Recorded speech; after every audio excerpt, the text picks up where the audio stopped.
네, 눈도 따갑고 목도 좀 아픈 하루가 될 것 같은데 환절기 건강관리 시기가 찾아온 것 같습니다. 자, 윤성찬 대한한의사협회장 모시고 얘기 나눠볼 텐데요. 자, 회장님, 이 매년 찾아오는 이맘때인데 일단 미세먼지와 황사 오늘 내일 어떻게 대처해야 됩니까? 예. 국민들이 이제 겨울에 많이 움츠렸다가 네, 봄에 이제 활동하고 싶은데 또 미세먼지와 황사가 걱정이죠. 예, 예, 미세먼지와 황사가 걱정될 때는 제일 중요한 것은 마스크를 꼭 그렇죠. 착용을 예. 하셔야 된다는 거고요. 그다음에 그 운동 후에 충분히 수분을 섭취하는 것 이런 것들이 굉장히 중요합니다. 그렇군요. 어쨌든 대기 질과 좀 상관없이 이렇게 좀 따뜻해지니까 산행이나 조깅하는 분들도 아마 많아질 것 같은데 갑자기 또 운동하면 또 발목 접진 일도 생길 텐데 발목 염좌 발생하면 또 한의학적으로는 좀 어떻게 대처해야 될지도 좀 궁금하거든요. 네, 네, 네. 그 겨울 내내 움츠렸다가 이제 활동하고 싶어하는 국민들이 갑자기 운동을 시작하면 그 뭉쳐있던 근육들이 그 과도하게 손상을 받을 수 있습니다. 그렇죠. 그래서 충분히 스트레칭을 꼭 하고 운동을 하시는 게 중요하고요. 또 강도도 점차 가벼운 강도에서 시작해서 점진적으로 강도를 높여가는 것이 부상을 예방하는 방법입니다. 그럼에도 불구하고 발목에 염좌가 생겼을 때는 발목 접질린다거나 예, 가까운 한의원을 꼭 방문하셔서 한의원에서 침, 또 뜸, 부항, 뭐 물리치료, 약침치료, 추나요법 이런 한의학적 치료를 통해서 빠른 회복을 가능할 수 있습니다. 저도 뭐 많이 갔던 기억이 납니다.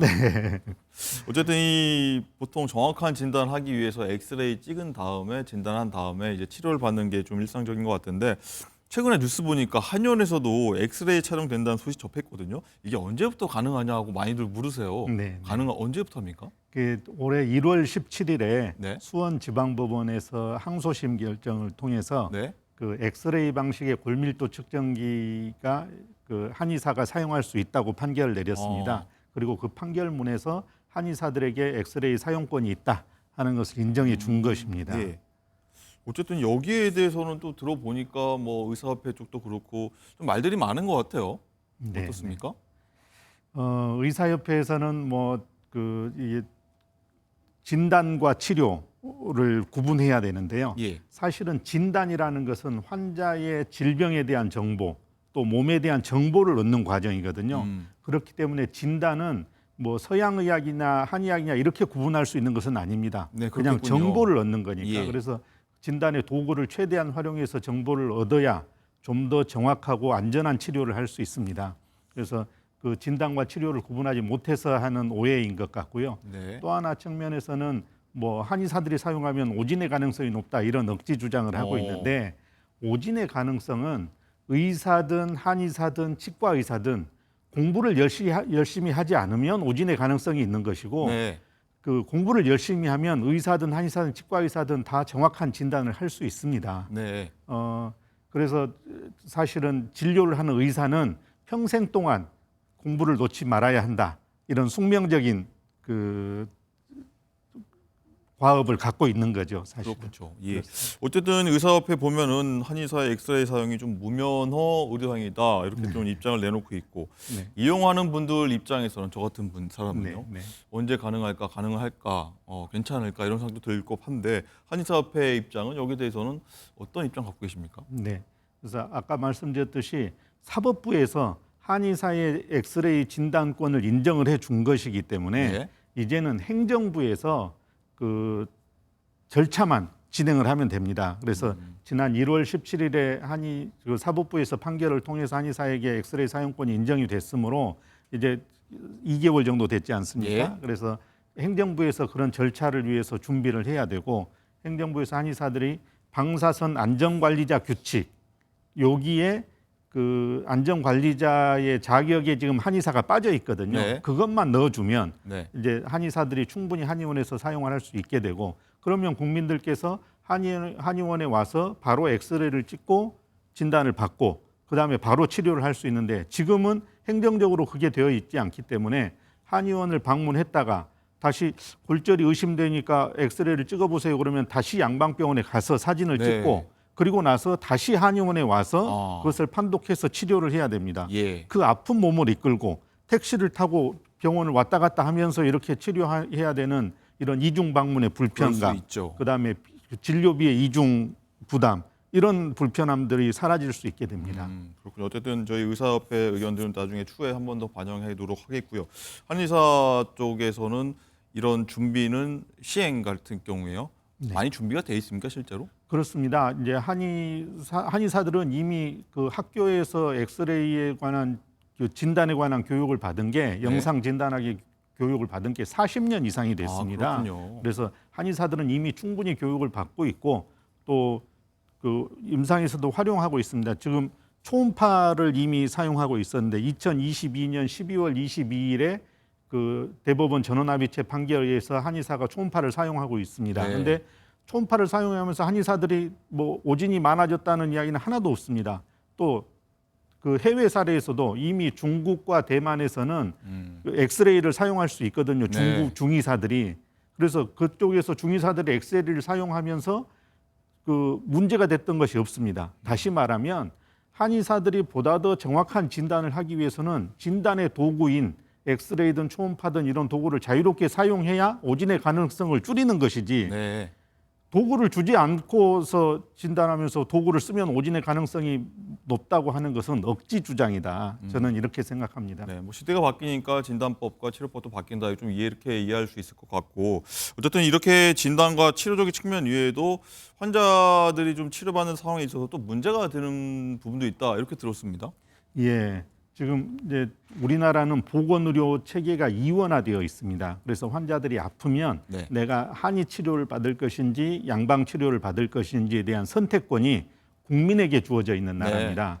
자, 그런데 실손보험이라는 제도가 있는데 실손보험에서 한의사들이 하는 비급여 치료는 실손보험 보장에서 제외돼 있습니다. 양방 치료는 비급여까지 다 실손보험에서 보장을 해주고 있고요. 네. 이거는 대단히 불공정한 체계입니다.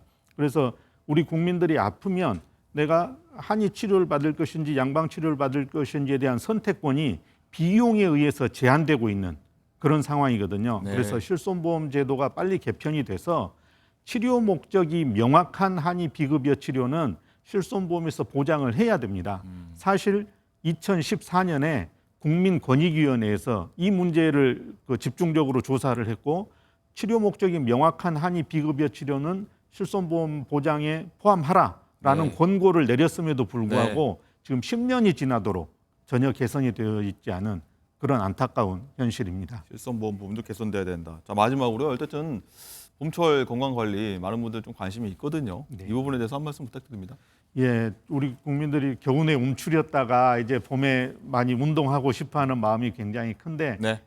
그럼에도 불구하고 운동할 때는 항상 기본적인 원칙을 지키면서 충분한 스트레칭도 하고 또 그 강도도 조절해 가면서 그렇게 운동을 하시면 좋겠습니다. 그러다 운동을 하다가 조금이라도 몸에 이상이 있으면 바로 가까운 한의원에 가서 치료를 받으시면 좋겠습니다.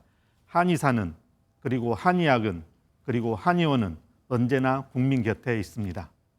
알겠습니다. 말씀 감사드리고요. 자, 궁금증 많이 해소되는 시간이었던 것 같습니다.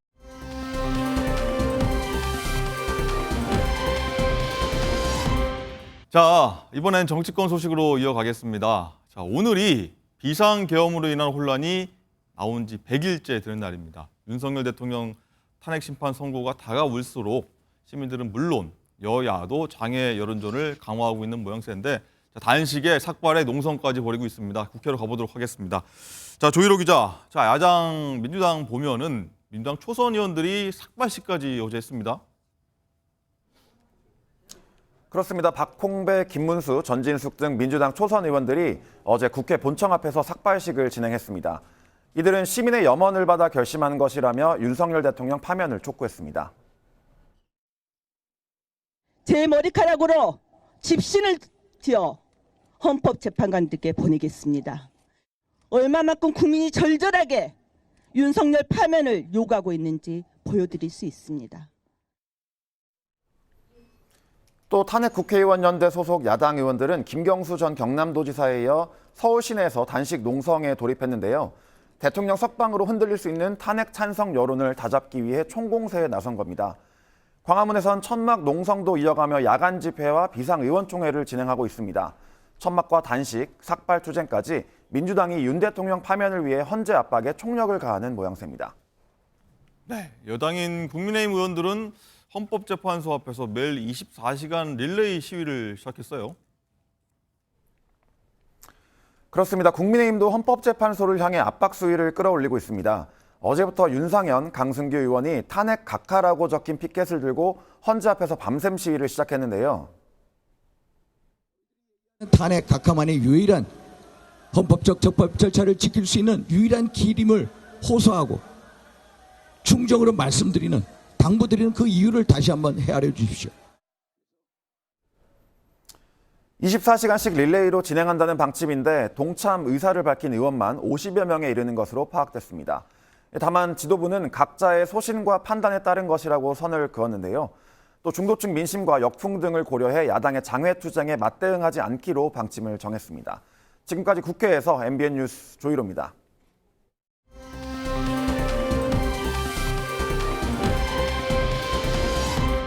네, 이렇게 여야가 거리도 뛰쳐나가면서 국회로 돌아와서 민생 챙기라 이런 목소리도 나오고 있는 상황인데, 자, 김광삼 변호사님 어떻게 보셨습니까? 이런 거 보면은 또 정치권이 오히려 거리 정치로 분열을 좀 부추긴다 이런 의견들도 나오고 있고요.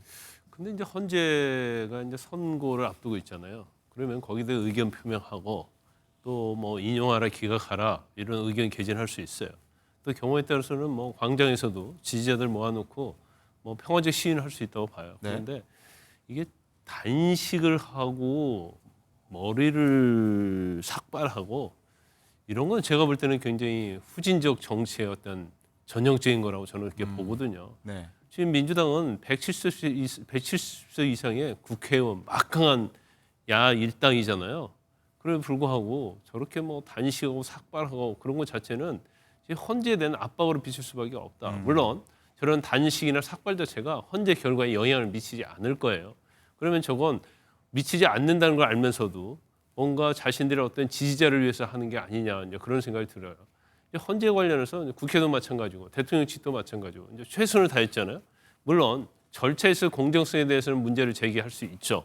이제 그렇지만 이제는 이제 선고를 앞둔 시점에서 헌재에서 지금 평의를 하고 있는 중이고 네. 또 평결하고 결정할 겁니다. 그러면 이제는 뭐 의견은 표명할 수 있지만 저런 식으로 뭔가 압박을 주고 이런 것은 제가 볼 때는 그렇게 적절한 행동은 아니다 봅니다. 네, 김상일 대변인. 예. 일단 민주당 보면 오늘 여의도 국회부터 이 광화문까지 도보행진을 전원이 한다고 하는데, 이재명 대표가 비명계 인사들과 뭐 시국 간담회도 오후에 예정이 돼 있고요. 윤 대통령 석방 이후에 여론전에 어떤 급가속을 하는 모습도 보여지고요. 어떻게 네. 보십니까? 이 윤 대통령 석방은요, 많은 사람을 당혹하게 했죠. 그리고 거리에서 이루어지는 보수 집회의 어떤 극렬한 언어와 행동 이런 것들이 혹여라도 영향을 주었을까 하는 우려를 낳고 있는 것도 사실입니다. 그렇기 때문에 그 불안감이 헌재로 전달되거나 이런 거를 막고 싶은 그런 마음이 있는 것 같아요. 그래서 이렇게 우리도 뭐 많은 사람들이 우리의 지금 똑같은 마음을 가지고 있는 사람들이 있다라는 걸 보여줌으로써 지금 보수 집회가 헌재를 흔드는 걸 좀 방어하고 싶지 않은가 이런 생각이 좀 들고요. 그리고 보수 집회가 커짐으로써 이게 다수의 의견이야? 물론 여론조사가 그걸 막아주고는 있지만 어쨌든 그런 불안감이나 이런 게 있는 게 또 사실입니다. 그렇다고 한다면은 여론이 왜곡될 수 있지 않을까? 그럼 이런 여론 왜곡은 지금 막아야 되지 않을까라는 어떤 카운터 액트라고 하나요?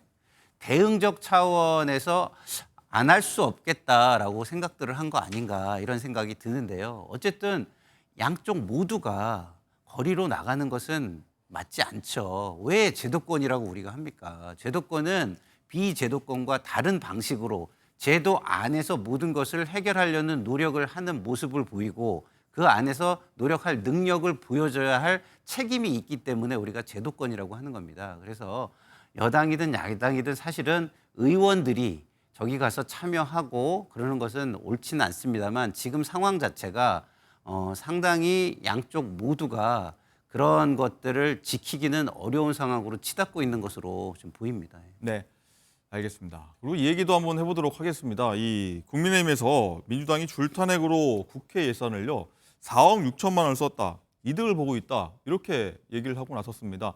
자, 국민의힘 장동혁 의원 목소리가 준비되어 있는데 한번 들어보시죠. 지난주 제출된 자료를 보면 윤석열 정부 출범 이후 국회가 탄핵 심판에 사용한 예산은 총 4억 6천만 원이나 됩니다.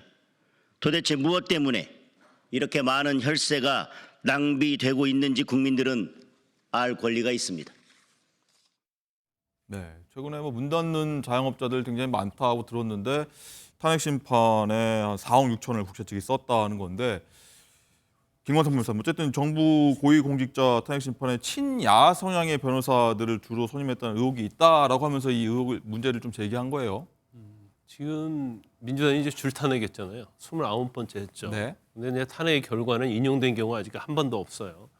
그러면 왜 탄핵을 했느냐에 대한 자성부터 해야 하는 거고, 그다음에 이제 탄핵을 하게 되면 이제 국회 추 소추 대리인단이 변호사를 이제 선임을 합니다. 네.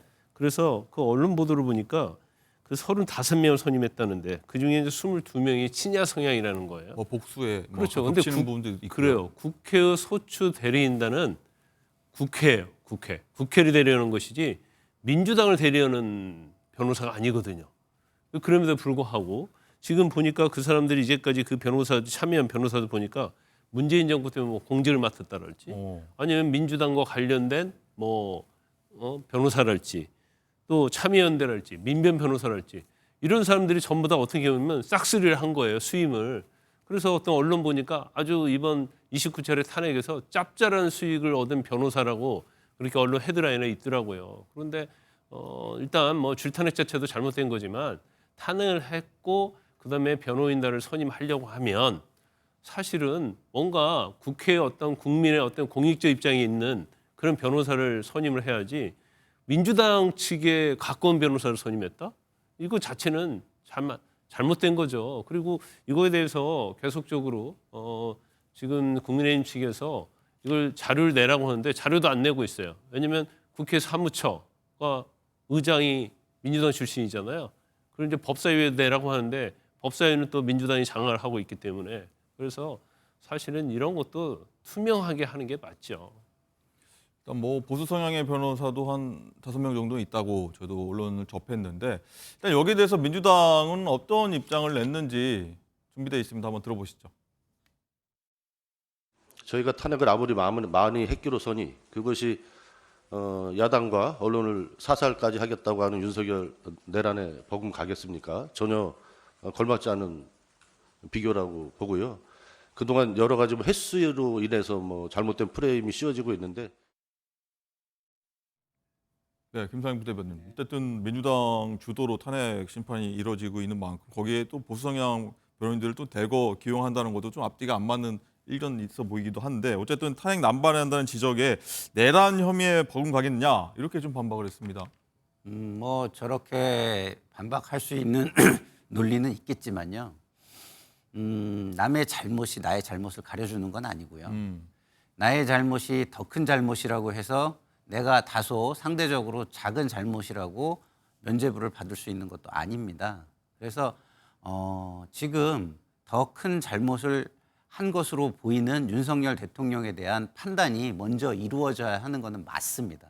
그리고 그것을 가리기 위해서 그거보다는 작은 이슈 내지는 작은 잘못을 가지고 그것을 가리려고 하는 시도는 저는 잘못됐다고 봅니다. 국회의원이라면 두 개 다를 다 따져야죠. 그리고 우선순위에 있어서 더 큰 잘못이 있다면 더 큰 잘못을 해소한 다음에 당신들의 잘못도 꼭 따질 겁니다라는 차원에서 문제 제기는 할 수 있겠죠.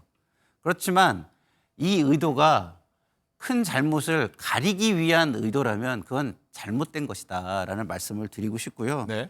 어쨌든 탄핵 남발과 예산 낭비는 저는 있어서는 안 된다고 봅니다. 단지 그것을 심판하고 처벌할 수 있는 방법이 선거뿐이 없다는 거예요, 지금은. 그러면 그 방식으로 심판하고 처벌하려고, 처벌이란 표현은 안 맞지만 심판하려고 노력하는 것이 맞습니다. 그럼 유권자에게 이런 게 잘못됐다는 걸 알려서 다음 선거에서 응당 심판을 받게 본인들이 좀 더 당당한 모습, 더 잘하는 모습 이거를 보이는 게 중요한데 더 큰 잘못은 옹호하고 있다는 점에서 이것을 제가 볼 때는 다음 선거에서 심판할 수 있게 만들 수 있겠느냐 이런 부분은 저는 한번 돌아봐야 되지 않을까 생각을 하고요. 그리고 변호사 선임이 좀 일방적이다라는 것은 네. 제가 지금 선임 절차가 어떻게 돼 있는지를 몰라서 비판하기가 좀 어렵습니다만 네. 만약에 좀 임의적인 선정, 이게 세금이잖아요. 국민의 세금. 국민의 세금은 누가 임의적으로 이거를 판단하기는 좀 맞지 않아요. 그런 차원에서 지금 선정 절차가 조금 불공정하게 선임하게 돼 있다면 그것 그 제도를 좀 정비할 필요는 있겠다 이런 생각이 듭니다. 네. 자, 그리고 민주당이 윤 대통령 석방에 대한 책임을 일단 검찰에 묻겠다 이런 상황에서 심우정 검찰총장에 대한 탄핵을 추진한 거 두고도 여야가 첨예하게 맞붙고 있죠. 여야 목소리 한번 들어보시죠. 심우정 검찰총장은 내란 속의 윤석열을 풀어줌으로써 국민 불안과 불필요한 혼란을 가중시켰고 윤석열에게 결정적인 증거 인멸과 도피의 기회를 만들어줬습니다. 일말의 양심과 명예는 온데간데 없고 권력 바라기에 비루함만 남았습니다. 대가를 치르게 될 것입니다. 민주당이 심우정 검찰총장을 탄핵하겠다는 사유가 무엇인지 국민은 납득할 수 없습니다. 본인은 8개 사건, 12개 혐의, 5개 재판에 악영향이 갈까 봐 판사 탄핵은 못하고 법원의 판결을 따랐을 뿐인 검찰총장만 탄핵하겠다는 것 아닙니까? 자, 김광선 변호사님, 많은 분들 어떻게 들을지 한번 판단을 시청자분들 하고 계실 것 같은데 일단은 여야가 본인 좀 입맛에 맞게끔 공격 대상을 정한 것 같다 이런 얘기도 나오고요. 어떻게 보십니까? 민주당 걸핏하면 그냥 검찰을 악마화하고 검찰을 공격하고 있어요. 그런데 지금 이 석방 결정, 구속 취소 결정을 한 것은 법원이거든요. 법원이 이제까지 검찰이 해왔던 관례를 깨고 시간으로 계산한다고 한 거 아니에요. 네. 그다음에 이 구속 만기와 관련된 논란이 없다 하더라도 지금 공수처의 수사권이 있는지 없는지 불분명하다는 거 아닙니까? 그러면 이 사건 자체가 원칙은 공수처가 이 수사에 끼어들면서 생긴 거예요. 구속기한 만기도 그냥 검찰이 경찰 수사했으면 구속 만기 아마 제가 볼 때는 계산 같은 것이 별 문제가 안 됐을 거예요. 그럼 공수처는 누가 만들었어요? 자신들이 만들 거 아닙니까? 그 당시도 굉장히 여러 가지 합의하지 않은 상태에서 그런 다음에 물론 이제 검찰이 민주당 말대로 잘못했다고 치자 이거예요. 근데 전국적으로 대통령이 석방된 것은 결과적으로 법원의 결정에서 석방이 된 거거든요. 그러면 가장 영향을 많이 미친 것이 법원의 결정이거든요. 네. 왜 법원에 대해서 한마디도 못하는 거예요? 그래놓고 검찰만 가지고 이렇게 공격을 하고 또 탄핵하겠다고 그런 거 아닙니까? 아까 얘기했지만 29번이나 탄핵했는데 탄핵이 인용된 적이 있습니까? 이거 자체도 탄핵 사유는 그거예요. 고검장들 모여서 회의를 해가지고 기소하는데 시간을 끌었다는 거 하나하고 그다음에 즉시 항고를 포기했다는 거 이것이 유법이라는 거예요. 근데 이게 탄핵 수치 사유가 될 수가 없거든요. 그건 재량의 범위고 의견을 듣기 위해서 회의를 한 것임에도 불구하고 이거 탄핵 사유가 안 된다는 걸 알고 있어요. 제가 장담합니다. 100% 탄핵 기각됩니다. 장담입니까? 그렇죠. 민주당도 아마 내부적으로는 100% 탄핵 기각이라는 거 알고 있을 거예요. 알고 있어서 왜 이런 짓을 합니까? 또 탄핵 소추한 다음에 또 친야 성향 변호사 또 선임해서 또 할 거예요? 이런 것은 이제 더 이상 반복하면 안 돼요. 대통령 탄핵에 대한 인용 기각 결정이 이제 코앞에 두고 있잖아요. 그럼 이제 기다려야지. 뭐 이렇게 안달을 하는지 행여나 재판 결과가 늦게 나올까 봐 이재명 대표에 대한 선거 먼저 나올까 봐 경우에 따라 또 기각될까 봐서 마흔역 재판관 임명하기 위해서 최상무 권한대행 탄핵한다느니 그런다느니 너무 정치적으로 이재명 대표랄지 그런 정략적으로 이 사건을 끌고 가면 제가 볼 때는 오히려 부메랑이 될 겁니다. 네. 김상희 부대변인 일단은 네. 이재명 대표가 여러 가지 재판이 있으므로 네. 법원을 좀 자극하기보다는 네. 검찰을 겨냥한 거 아니냐 이런 네. 취지 말씀이신 것 같아요. 저는 민주당이 잘못된 게 있으면 하시라도 비판할 준비가 돼 있습니다. 그렇지만 이것은 민주당을 비판하기는 저는 좀 어렵습니다. 왜냐하면 이 판단, 법원의 판단들이 다 하급심의 판단들입니다. 그러면 기준을 만들고 판례를 성립하기 위해서라도 상급심으로 가져가는 게 맞습니다. 그리고 검찰은 역할이 뭡니까? 공소유지입니다. 공소유지에 최선을 다해야 됩니다. 네. 그래서 해볼 수 있는 건 다 해보는 게 맞는 겁니다. 왜 본인들이 이게 문제가 있을지 없을지 그 가능성을 가지고 미리 판단을 하죠. 저는 그거는 잘못됐다고 봅니다. 그리고 민주당이 법원에 대해 얘기하지 않는 거는 저는 옳은 거라고 봅니다. 왜? 법원의 판단은 최종 판단이지 않습니까? 그러면은 그것을 존중해야 되고, 그리고 그것이 최종 판단이 아닌 그 이상의 판단을 구해보려고 하면은 상급심으로 가져가려고 해야 하는 것입니다. 제도 안에서 판단을 받아봐야 되는 거죠. 그렇기 때문에 하급심의 판단에 대해서 뭐라고 하지 않고 상급심 판단을 받아봐야 된다는 주장을 했고, 검찰에 그런 부분을 강력하게 요청을 했습니다. 근데 검찰이 그런 부분을 받아들이지 않은 것이죠. 그렇기 때문에 그것이 합당하고 그리고 충분히 수긍이 가능하다면 검찰을 비판할 일이 없겠죠. 그러나 많은 국민들이 이번 검찰의 그런 행위는 굉장히 이례적이라고 보여지는 것과 또 굉장히 윤석열 대통령 그 사건과 맞물려 있기 때문에 네. 검찰의 제 식구 감싸기로 의구심이 드는 부분이 굉장히 큽니다. 그래서 그런 부분에 대해서 검찰이 생각하지 못했다는 것, 이것도 저는 잘못이라고 생각하고, 더더군다나 공소 유지의 주요한 수단 중에 하나가 구속입니다.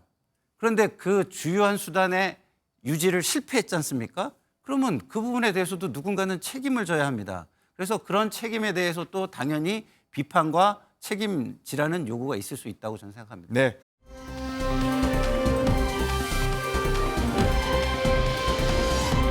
이 헌법재판소가 예상을 깨고 내일 최재 감사원장과 이창수 서울중앙지검장 등 검사 3명에 대한 탄핵 심판 선고를 내립니다.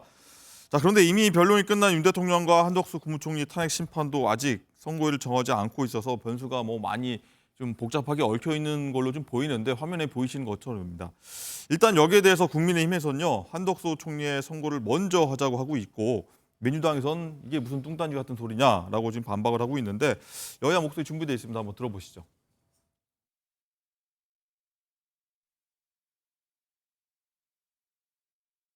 국민의힘의 헌법재판소 겁박이 도를 넘었습니다. 한덕수 총리의 탄핵 심판을 윤석열 탄핵 심판보다 먼저 선고해야 한다는 뚱딴지 같은 주장까지 펼칩니다. 내란 수계의 파면을 하루라도 늦추려는 수작입니다. 네, 민주당 얘기를 한번 들어봤는데, 김상현 부대변인 어떻게 보십니까? 일단은 한덕수 총리의 탄핵 심판을 윤 대통령보다 좀 먼저 해야 한다, 안 된다, 여야의 목소리가 섞여 있습니다, 주장이. 이거를 이전에 히스토리가 없다면 네. 저는 지금 우리 민주당의 의견에 100% 동의합니다. 그러나 히스토리가 있죠. 그게 뭐냐? 마은혁 재판관의 판결을 권한쟁의를 먼저 한 것입니다. 그건 저는 헌재가 실수를 했다고 봐요. 왜냐하면 이 지금 국정이 이렇게 혼란한 가운데서 정말 이 국정의 정상화가 가장 중요하다고 한다면 대통령의 탄핵 심판을 가장 우선적으로 가장 빨리 하려는 노력을 진정성 있게 보여줬어야 돼요. 근데 마은혁 재판관 그 권한쟁의를 먼저 하겠다고 하면서 헌재가 뭔가 의도가 있지 않느냐라는 오해를 샀습니다. 그렇기 때문에 그 오해의 결과물로 지금 여기로 지금 이어지고 있는 부분이 다분히 저는 존재한다고 봅니다. 그래서 이런 오해를 풀기 위해서라면 지금은 한덕수 총리의 권한쟁의 심판 네. 이것을 먼저 하는 것도 하나의 방법이다. 물론 그것에 대한 판단은 헌재가 전적으로 가지고 있습니다만 제 개인적인 의견을 드린다면 네. 한덕수 총리의 지금 마은혁 재판관의 그 부분을 권한쟁의를 먼저 했기 때문에 이미 대통령의 탄핵 심판을 최우선적으로 먼저 하겠다라는 진정성은 다소 깨진 부분이 있거든요. 네. 그렇다고 한다면 저는 한덕수 총리의 권한쟁의 심판을 먼저 하는 것도 저는 방법이라고 생각합니다. 네, 김관삼 변호사님. 일단은 한덕수 총리를 먼저 선고를 내리면 그 결과가 윤 대통령 탄핵 심판하고 좀 얽혀 있는 부분이 있어서 좀 메시지를 주는 거 아니냐라는 추측이 있어서 헌재에서는 같은 날 좀 내릴 수도 있다, 이런 좀 추측도 나오지 않습니까? 모든 건 이제 순리에 따라서 해야 돼요. 근데 한덕수 총리에 대한 탄핵 심판 자체는 사실은 대통령보다도 먼저 변론 종결됐잖아요. 대통령은 지난달 25일이고 한덕수 총리는 19일이단 말이에요. 네. 그리고 내용도 굉장히 간단해요. 그러면 그래서 변론도 아주 간단하게 끝나지 않았습니까? 그러면 내려주는 게 맞죠. 왜냐하면 지금 국정이 그 제대로 돌아가지 않고 총리가 또 돌아와야만이 또 국정이 제대로 운영될 수 있는데 이거 자체를 이렇게 끌고 가는 건 이해할 수 없다는 거고 일단 헌재에서는 대통령 탄핵 심판이 우선이라고 했는데 결과적으로 따지면 최재 감사원장이랄지 그다음에 검사들에 대한 탄핵 관련 선고를 내일 하겠다는 거 아닙니까? 그럼 이제까지 헌재가 얘기했던 것이 뒤집어진 거예요. 그러면 한덕수 총 권한대행에 대한 탄핵 심판 결정은 굉장히 중요한 측면이 있습니다. 물론 국정 자체를 그래도 조금은 정상화한다는 측면도 좀 있긴 하지만 네. 일단 대통령과 관련이 있는 부분이 있어요. 직간접적으로. 그다음에 한덕수 총리 자체에 대해서 특히 의결 정족수가 151명이냐 200명이냐에 따라서 사실은 그다음에 계속 민주당이 문제를 제기하고 있는 마은혁 재판관 임명과 관련해서 최상목 권한대행에 대해서 뭐 탄핵 소추 할 수 있느냐 없느냐 이런 문제가 있어요.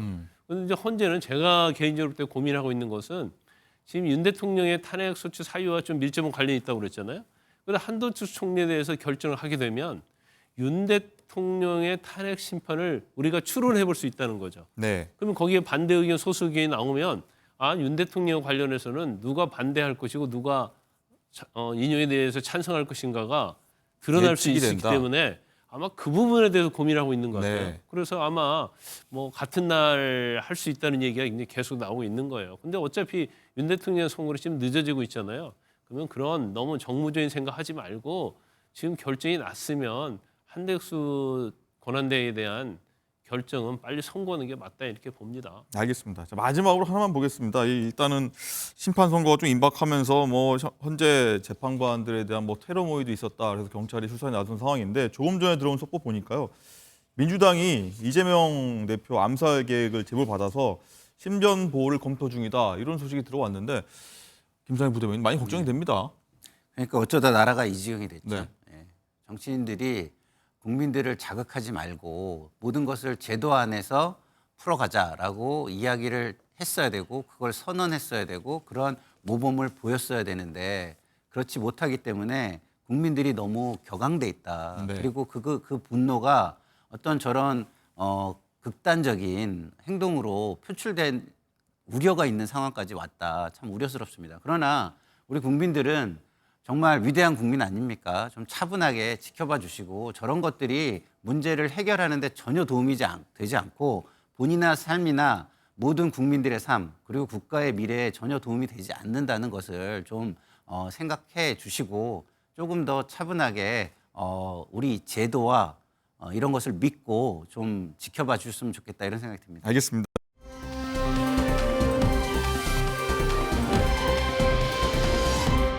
네, 지금부터 사건 사고 소식 다룰 텐데 먼저 오늘 나온 속보부터 보도록 하겠습니다. 조금 전 나온 소식인데요. 많은 분들 기억하실 겁니다. 고 김하늘 양 살인 사건인데 자 윤지원 기자 일단은 이 초등학교 교사죠. 네. 얼굴과 이름이 공개가 됐죠. 네, 그렇습니다. 오늘부터 신상이 공개가 됐습니다. 살해 교사는 48살 명재환입니다. 얼굴도 좌측, 정면, 그리고 우측 이렇게 사진들이 각각 공개가 됐는데요. 이 목 부분에 자해 흔적이 뚜렷했는데 그 부분 저희가 지금 모자이크를 한 상황입니다. 앞서서 대전 서부경찰서는 신상공개 심의위원회를 열고 명 씨 얼굴과 이름 그리고 나이를 공개하기로 결정했습니다. 심의위는 범행의 잔혹성과 피해 중대성 등을 종합적으로 고려했을 때 명 씨의 신상을 공개하는 게 공공의 이익에 부합한다고 판단했다고 밝혔습니다. 통상적으로 신상 공개 결정 이후에 유예 기간이 닷새 이상 걸리는 경우가 많은데 명 씨가 신상 공개 결정에 이의가 없다는 뜻을 밝히면서 명 씨의 신상은 오늘부터 30일 동안 대전경찰청 누리집에 공개가 되게 됩니다. 네, 이경민 변호사님, 굉장히 국민적 분노를 샀던 사건인데 신상 공개가 됐습니다. 48살 명재환. 한 달 가까이 사건이 지났는데 뭐 신상 공개 검토를 한다 만다 많이 끌었던 것 같은데 시간이 굉장히 오래 걸렸습니다. 네, 맞습니다. 이 사건 같은 경우에는 어쨌든 뭐 현행범은 맞았는데 근데 이 피의자가 당시에 자해를 하는 바람에 좀 치료가 필요했었습니다. 네. 그래서 이번 치료를 하는 과정에서 체포영장이 발부가 되고도 집행을 하기까지 사실 시간이 24일 정도 소요가 됐고요. 그래서 그 상태에서 어쨌든 이제 대면 조사를 하려고 했는데 그동안에 뭐 이제 그 피의자의 상태를 고려해가지고 좀 시간을 기다려준 거다라고 보시면 될 것 같고 그리고 나서 이제 체포영장도 집행을 하고 그 다음에 이제 신상정보 공개심의위원회를 통해 가지고 대면 조사 이후에 공개를 했다 이렇게 이제 생각을 하시면 될 것 같습니다. 네. 구속도 굉장히 좀 늦게 결정된 걸로 좀 보여지는데 사건이 굉장히 오래 걸렸고요. 이유가 뭡니까? 아무래도 이제 이 사건 같은 경우에는 이제 구속을 하려고 하더라도 일단은 대면 조사가 1차적으로 조금 필요하긴 했습니다. 네. 대면 조사를 해야만 했던 이유가 그 범행 수법이라든지 아니면 그 이후에 지금 이런 뭐 동기라든지 이런 부분들에 대해서 이제 계속해서 이제 조사는 해왔지만 그게 실질적으로 조사에는 남기기까지는 또 시간이 좀 걸렸던 상황이거든요. 그래서 그런 것까지 절차를 고려를 했을 때 대면 조사가 이루어지고 나서 구속영장까지 이제 뭐 신청이 된 것이고 그리고 이후에 영장실질심사 과정에서는 피의자가 출석을 하지 않았습니다. 그러고 나서 이제 영장이 발부가 됐는데 네. 앞으로의 수사 절차에 있어서는 조금 속도감 있게 그렇게 진행이 될 것으로 예상이 네. 됩니다. 어쨌든 48살의 명재환 도대체 왜 이런 짓을 벌였는지 도무지 이해가 안 되는 상황인데 윤정 기자 일단은 경찰 조사에서 보면은 자신의 범행을 좀 인정했다고 하죠. 이 명재환이요. 48살. 어떤 짓을 나왔습니까? 네, 경찰은 지난 7일 명 씨에 대해서 체포영장을 집행을 하고 그리고 조사에 들어갔는데요. 7시간가량 진행된 조사에서 명 씨는 김하늘 양에게 흉기를 휘둘러서 숨지게 한 사실을 인정했습니다. 이 경찰은 명 씨가 범행 당일 학교를 몰래 빠져나가서 흉기를 미리 산 뒤 교실에서 마지막에 나오는 학생을 노렸다는 진술을 확보를 했는데요. 다만 명 씨는 경찰 조사에서는 범행 자체는 인정을 하면서도 계획 범죄는 아니었다. 이렇게 계획 범죄에는 부인을 한 것으로 전해집니다. 네. 일단 그리고 경찰이 사건 발생 후에 휴대전화하고 PC 포렌식 했지 않습니까? 네. 거기서 나온 내용들이 좀 있습니까? 네, 그렇습니다. 경찰은 사건 발생 직후에 명 씨의 주거지와 차량 그리고 학교 등에 대해서 압수수색을 벌여서요. 명 씨 휴대전화와 PC 등에 대해서 포렌식을 실시를 했는데요. 그 결과 명 씨가 범행 당일에 범행 도구와 그리고 과거 살인 사건 기사를 검색한 것으로 조사가 됐습니다. 네. 그리고 저희가 계속 CCTV 영상을 보여드린 것처럼 저렇게 점심때 이 범행 도구를 직접 구매를 했고요. 이 경찰은 이를 토대로 이 계획 범죄 가능성에 무게를 두고 범행을 계획한 시점과 동기 등을 파악한 것으로 알려졌는데요. 또 조사에서 범죄 심리 분석가가 투입이 되기도 했다고 합니다. 네. 이 경찰은 오늘 오전 9시쯤 이 명 씨에 대한 사건을 검찰로 넘겼습니다. 네, 이 정도면 계획 범죄가 아닐까 싶은데 많은 분들 그렇게 좀 판단하고 계시는 걸 좀 보고 있고요. 변호사님, 어쨌든 유가족 측이 강력하게 좀 처벌을 좀 요구하고 있는데 어떤 처벌이 나오리라 보십니까? 뭐 일단은 정말로 이제 발생을 하면 안 되는 그런 사건이 발생을 했고 네. 무엇보다 학교라는 게 학생들이 어떻게 보면 가장 이제 안전한 울타리라고 볼 수가 있거든요. 그렇죠. 근데 그런 공간에서 지금 그리고 이제 선생님이 어떻게 보면 학생한테 끼치는 영향을 고려하게 되면 사실 믿고 따를 수밖에 없는 존재지 않습니까? 그럼에도 불구하고 이런 가해 행위를 한 부분에 있어서 사실 동기라고 이런 부분을 좀 명칭하는 것도 그렇지만 동기가 과연 이게 납득이 될 수 있는지도 의문이고요. 그리고 그때 당시에 이제 이번 이후에 이제 진술하는 내용을 봤을 때는 당시 본인이 말을 하기로는 어떤 뭐 학생이든 그때 당시에 이제 이런 범행을 계획을 하고 있었다. 이 범행을 어쨌든 의도를 하고 있었다라고까지 진술을 하는 것을 보면 제가 봤을 때는 계획 범죄의 무게가 확실히 실릴 것 같고 그렇게 된다면은 적어도 무기징역 이상의 중형이 선고가 되지 않을까 이렇게 좀 조심스럽게 그렇군요. 생각하고 있습니다. 자, 일각에서 보면요. 건강상 이유, 뭐 아까 좀 자해했던 목 부위에 그런 모습도 보이고요. 이런 부분 때문에 좀 감염 가능성도 얘기가 좀 나오는 것 같은데 그 가능성이 있습니까?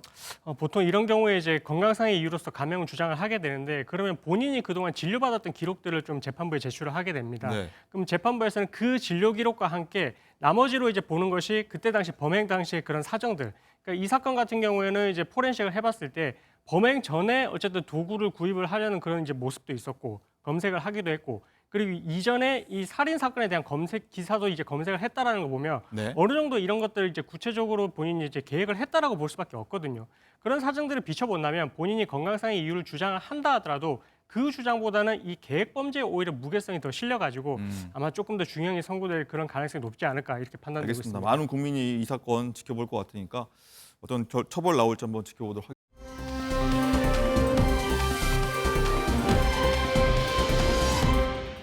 가수 휘성 씨 사건입니다. 안타깝게 이틀 전에 세상을 떠났는데 윤정 기자 일단 사인 규명을 위해서 조금 전인가요? 오늘 오전에 부검에 들어간다는 소식이 들어왔어요. 네, 그렇습니다. 이 경찰은 가수 휘성 씨의 사인과 또 사망 시점 등을 확인하기 위해서 부검을 의뢰했다고 밝혔고 그 부검이 오늘 오전 이뤄지게 되는데요. 부검을 통해서 약물 투약 여부 그리고 투약 물질이 마약인지 등을 확인을 할 계획입니다.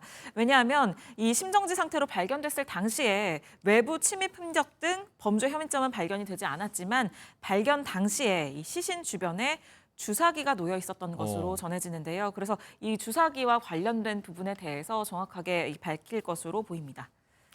자, 이경민 변호사님, 뭐 주사기가 주변에서 발견됐다고 하는 거는 아주 조심스럽습니다만은 어떻게 좀 추측을 해볼 수 있을까요? 일단은 뭐 당시 부검을 해서 이제 신체에 대해서도 이제 판단을 할 테지만 그 전에 이제 그 장소에서 이제 도구가 발견이 되면 그 도구가 어떤 용도로 쓰였는지 그 부분에 대해서도 검사를 하게 됩니다. 네. 그래서 이제 국가수에 보내서 이제 뭐 약물이 있다라면 그 약물의 성분에 대해서 검토를 하게 되고요. 그리고 신체에서 이제 발견된 그 약물과 이게 일치하는지 여부도 파악을 네. 하게 되고요. 그래서 그런 부분을 통해 가지고 범죄의 혐의점이 있는지 뭐 혐의점이 없다 하더라도 이 사건 같은 경우에는 사망하고 나서 이후에 발견이 됐기 때문에 언제 사망을 했는지 그 시점도 좀 중요할 것 같습니다. 그래서 사인과 시점을 밝히는 부분에 있어서도 그 주변에서 발견된 증거물들은 좀 의미를 가질 수 있다. 그래서 그 부분에 대해서 국가수에서 확인을 해보려는 그런 절차인 것 같습니다. 네, 안타까운 일인데 자, 윤정 기자, 일단 어제 휘성 씨 장례 절차가 좀 늦춰질 수 있다 이런 얘기를 저희가 어제 전해드린 바가 있는데 네. 부검 끝나면 빈소가 그럼 마련이 되는 건가요? 유족 측은 부검 이후에 빈소를 따로 차리지는 않기로 했다고 결정을 했습니다. 화장 절차를 밟을 것으로 보이는데요. 이 휘성 씨의 소속사는 갑작스러운 비보로 유가족분들의 충격과 슬픔이 커서 이 장례 절차를 진행하지 못하고 있다라고 밝히면서 장례는 유가족의 뜻에 따라서 친지들과 지인들만 참석해서 조용하게 치를 예정이라고 밝혔습니다. 그렇군요. 뭐 좋아했던 팬들은 마지막을 좀 인사하고 싶었을 텐데 좀 안타까운 상황이 벌어지고 있는 것 같고요. 또 하나 보면 이제 갑작스러운 비보에 뭐 추모 물결이 좀 일고 있는데 윤정 기자, 보면은 휘성 씨의 절친이죠. 이 가수 환희 씨가 글을 남겼는데 이 글을 보고 또 많은 분들이 좀 마음 아파하더라고요. 네, 그렇습니다. 이 절친으로 굉장히 유명한데 휘성 씨가 생전에 함께 출연했던 합동 무대 사진을 올리면서 이 고인을 추억했습니다. 환희 씨는 아직 믿어지지 않는다라면서 나중에 다시 만나서 우리 음악을 마음껏 부르자. 그때까지 편히 쉬고 있어라. 이렇게 전하기도 했고요. 네. 또 가수 에일리 씨도 굉장히 각별한 사이라고 합니다. 데뷔 전에도 이 휘성 씨의 피처링으로 이름을 알리기도 했고요. 또 다수의 곡의 작곡과 작사를 휘성 씨가 만났는데요. 이런 특별한 인연 때문에 휘성 씨와 함께했던 영상들을 올리면서 정말 고맙고 미안하다 이런 심경을 전하기도 했습니다. 네. 이번 사건과 뭐 직접적으로 연관성 있는지는 아직 확인되지 않습니다만 변호사님, 연예인들 사건을 좀 극대화시켜갖고 여론 조성을 하는 사이버 레카라고도 있지 않습니까? 이 사람들이 성행하면서 이런 안타까운 일이 좀 벌어지는 거 아니냐 이런 지적도 있어요. 그렇습니다. 뭐 사망에 있어서 뭐 직접적인 원인으로 삼을 수는 없겠지만 뭐 이런 계속적인 비방적인 댓글들로 인해 가지고 좀 정신적인 고통을 많이 받고 있다라는 그런 이제 호소를 많이 하긴 했었거든요. 연예인들이요. 예. 그래서 근데 그런 내용들을 봤을 때 보통 이제 처벌되는 범죄 그런 뭐 형량을 보게 되면 뭐 정보통신망법 명예훼손에 따르게 되면 뭐 3년 이하의 징역 3천만 원 이하의 벌금, 그다음 모욕죄 같은 경우에는 1년 이하의 징역 200만 원 이하의 벌금인데 사실 이 징역형이 규정되어 있다 하더라도 이게 실무로 갔을 때는 뭐 초범인 경우에 바로 징역형이 선고되는 경우는 사실 거의 없다라고 보시면 됩니다. 그만큼 이제 형량을 규정을 해놓고는 있지만 엄격하게 적용을 하지 않고 있고요. 그리고 무엇보다 이게 처벌을 가면 그나마 다행이지만 처벌을 가지 않고 그냥 불기소, 그러니까 기소유예라고 해서 검찰에서 한번 선처를 해줄 수가 있거든요. 그 비율이 60%에 이르게 됩니다. 그러다 보니까 어떻게 보면 이게 뭐 누리꾼들 입장에서도 우리가 이렇게 글을 써도 처벌을 좀 안 받겠지. 아니면 처벌을 받더라도 난 벌금형 정도에 그칠 거야. 이렇게 조금 생각을 하는 경우가 많이 있거든요. 그래서 이런 부분에 대한 좀 인식 개선이 필요할 것 같고 이 인식 개선이 필요한다는 그런 전제가 되려면 처벌이 강화돼야 됩니다. 그래서 이런 부분에 대한 계속해서 이제 사건 사고가 발생을 하는 일이 없게끔 하려면 좀 처벌을 높여가지고 이걸 좀 엄벌에 처하는 그런 좀 계도적인 그런 행동이 필요할 것 같고요. 그걸 통해서 이런 것들을 조금 막아볼 수 있을 것 같습니다.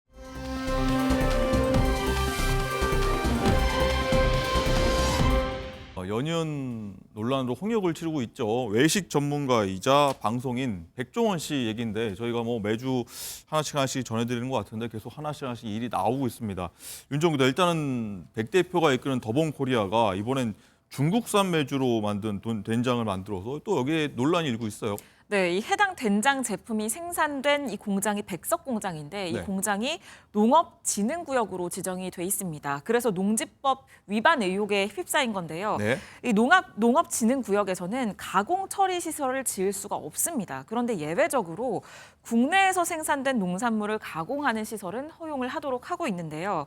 따라서 수입산 원료를 사용해서는 어떤 가공물을 만들면 안 되는데 네. 그런데 이 백석 공장에서 생산이 된 된장 제품의 성분표를 보면요. 수입 원료가 다수 포함된 걸 확인을 할 수가 있습니다. 네. 된장의 주성분인 계량 메주 된장이 중국산이고요. 그리고 또 대도와 밀가루 역시 미국과 호주 등에서 수입된 원료들이었습니다. 이걸 위반한 경우에는 농지법 제59조에 따라서 5년 이하의 징역, 5천만 원 이하의 벌금에 처해지게 됩니다. 그렇군요.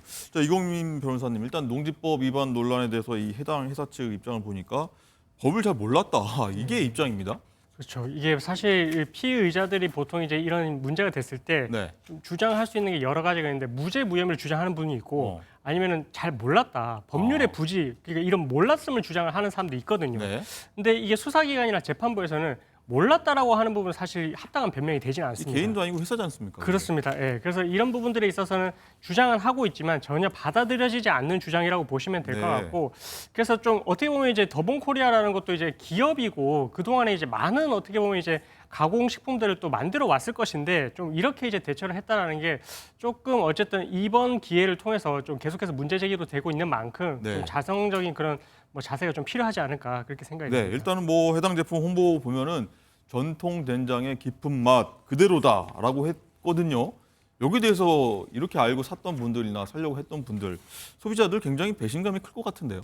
그렇죠. 이게 지금 그 더본코리아의 그런 이제 자사 또 제품몰이 있습니다. 네. 그 더본몰에서 이렇게 지금 전통의 깊은 된장 맛이다 이렇게 그렇게 이제 홍보를 하고 있는데, 근데 그걸 일반 소비자들 입장에서 보면 그러면 약간 이제 해석을 하기로는 국내산 원료로만 이제 쓰는 게 아니냐, 또 이렇게도 또 해석이 될 수는 있는 부분인 것 같거든요. 그래서 이게 만약에 정말로 그게 소비자들한테 뭐 현혹을 주는 부분이 좀 주된 부분이었다면 뭐 사기로도 볼 수는 있는데, 뭐 해외 깊은 맛이니까. 그렇습니다. 예. 근데 그렇지만 뭐 이 더본코리아 입장에서는 뭐 그런 재료뿐만 아니라 뭐 만드는 가공하는 그런 과정, 그런 기법 이런 부분에 있어서 전통적인 그런 방법이 들어갔다. 이렇게 본다면 뭐 이게 사기까지는 이르지는 않을 수는 있지만 네. 그래도 이런 식으로 이제 홍보를 하는 입장에서는 소비자들 입장에서는 그동안 이제 백종원 씨에 대해서 그동안 이제 뭐 쌓아둔 이미지가 그렇죠. 뭐 재래시장을 이제 홍보를 하고 살리려는 그런 노력까지 저해져서 이제 이미지가 올라가 있었는데 그러면 더 믿고 살 수밖에 없는 그런 입장이다 보니까 앞으로는 조금 이런 원재료에 대해서도 좀 미리 좀 잘 고지를 하셔야 될 것 같고 네. 제품을 파실 때에도 조금 소비자들이 더욱더 구체적으로 좀 확인을 할 수 있도록 그런 조치가 좀 필요할 것 같습니다. 네, 어쨌든 말씀하신 것처럼 백종원이라는 브랜드가 있는데 이미지 타격이 좀 불가피해 보인다. 연이어서 계속 논란이 있거든요. 윤정기다, 일단은 백종원 리스크 때문에 해당 회사 주가도 조금 떨어지고 있다. 이런 얘기도 들려요. 네, 그렇습니다. 지금 이번에 이 농지법 위반뿐만 아니라 이 앞서서 백석 공장은 비닐하우스를 허가 없이 창고로 사용을 한 혐의로도 한 차례 고발이 네. 되기도 했었고요. 또 저희도 전해드렸었지만 이 백종원 더본코리아 산업 프랜차이즈 연돈 불가체에서 이 만드는 감귤 맥주가 이 실제 감귤 함량이 매우 적었다는 아주 내용. 적었다. 함줄 네. 만 맥주였다. 그리고 햄 제품 역시 돼지고기 함량이 문제가 됐었습니다. 이렇게 연이어서 논란이 잇따르다 보니까 지금 굉장히 주가가 크게 떨어지고 있다고 하는데요. 이 더본코리아 주가는 지난해 11월 6일 이 상장해서 이틀날 종가 기준 5만 1,700원까지 치솟으면서 굉장히 호조를 보였었는데 지금 최근 주가를 보면 어제 기준으로는 2만 8,250원까지 하락을 했습니다. 네. 5달 동안 45% 가까이 떨어진 겁니다. 자, 이경민 변호사님, 일단 백종원 브랜드라고 할 수가 있는데 좀 반전이 좀 필요할 것 같아요. 그렇습니다. 지금 어쨌든 계속해서 이제 연일 뭐 논란이 터지고 있고 네. 그리고 뭐 이런 원재료에 대한 부분들도 결국은 이제 어떻게 보면 소비자들의 건강과도 직결이 될 수 있고 그렇겠죠. 아니면 이 선택을 하는 문제도 이제 직접적인 영향을 줄 수 있는 부분인 것 같거든요. 그래서 이미지를 그동안 쌓아온 만큼 앞으로 이런 거를 좀 재발을 방지하셔가지고 조금 더 이제 국민들이 좀 믿고 살 수 있는 그런 환경을 좀 조성을 해야 될 것 같습니다. 가공햄 가격 논란, 맥주 함량 논란 이런 것들은 법적으로는 문제가 없습니까? 일단은 그 함량에 대해서는 이게 만약에 정말로 이제 이 국내산만을 위주로 산정을 해서 팔고 있다. 네. 이렇게까지 고지를 했으면은 그거는 이제 혹시나 이제 선택하는 과정에서 그게 결정적인 원인으로 자격했으면 법적인 좀 처벌이 될 수는 있는데 네. 아직까지는 이게 뭐 논란의 입장이 있고 뭐 수사까지 들어간 건 아니라서 그 부분에 대해서 처벌까지 되는지 좀 지켜봐야 될 것 같습니다. 알겠습니다. 좀 지켜보도록 하겠습니다.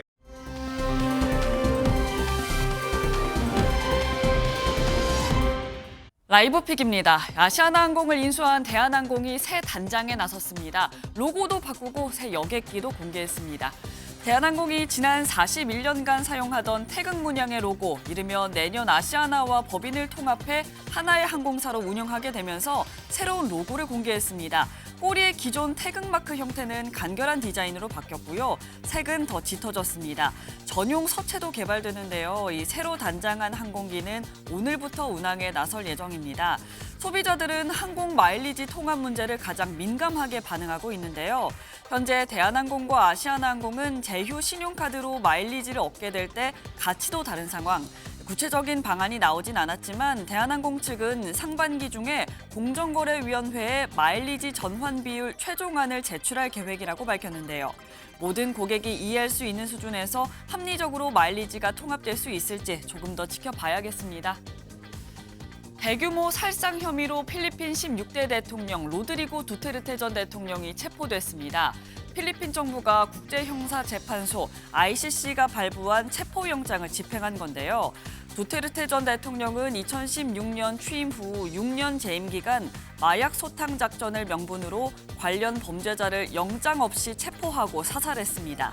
필리핀 정부는 최소 6천 명이 사망했다고 집계했고요.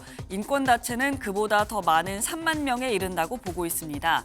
그동안 그의 막강한 권력으로 쉽사리 조사가 진행되지 않았지만 이번 필리핀 지방선거에서 정치적인 흐름이 변하면서 두테르테 전 대통령은 마닐라 국제공항에 도착한 직후 즉시 체포될 수 있었는데요. 반인도적 살상 혐의로 네덜란드 헤이그로 압송돼 국제형사재판소에서 재판을 받게 될 두테르테 전 대통령. 어떤 판결이 나올지 국제적인 관심이 집중됩니다.